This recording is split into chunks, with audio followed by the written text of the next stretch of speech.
Umabot na sa 400 ang nasawi sa malawagang pagbaha sa Pakistan at official TikTok account ng White House viral ngayon pagban sa nasabing sikat na mobile application. Matutuloy kaya sa Setyembre? Ang detalye sa Sentro na Balita ni Joshua Garcia.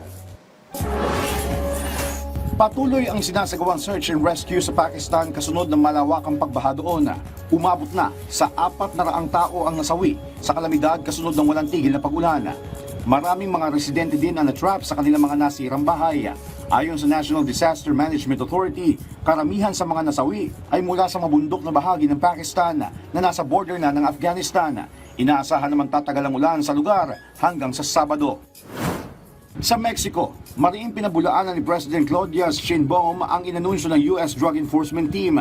Kaugnay sa umano'y joint initiative ng Mexico at Amerika laban sa mga drug cartel na lumulusot sa southwest border. Giit ng Mexico, wala pang napipirmahang kasunduan tungkol dito. At hindi rin umano sila kinonsulta sa nasabing anunsyo ng DEA.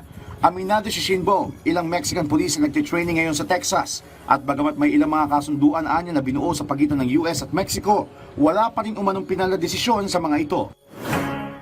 Samantala, viral ngayon ang pagdulunsad ng official TikTok account ng White House. Ito ay sa kabila ng isinusulong na pagbibenta ng ownership ng nasabing Chinese-based application app para hindi ito tuluyang maban sa Amerika sa Setyembre. Sa ilalim ng unang administrasyong Trump, nang unang ipinanukala ito. Pero kasabay ng pagbabalik posisyon, ipinag-utos niya ang pagbibigay ng ilang buwang palugit sa pagpapatupad ng TikTok ban. Matatandaan na isa ang TikTok sa naging platform ni Trump para makuha ang suporta ng kabataan noong 2024 presidential election.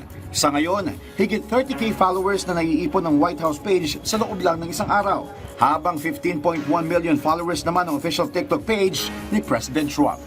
Joshua Garcia para sa Pambansang TV sa Bagong Pilipinas.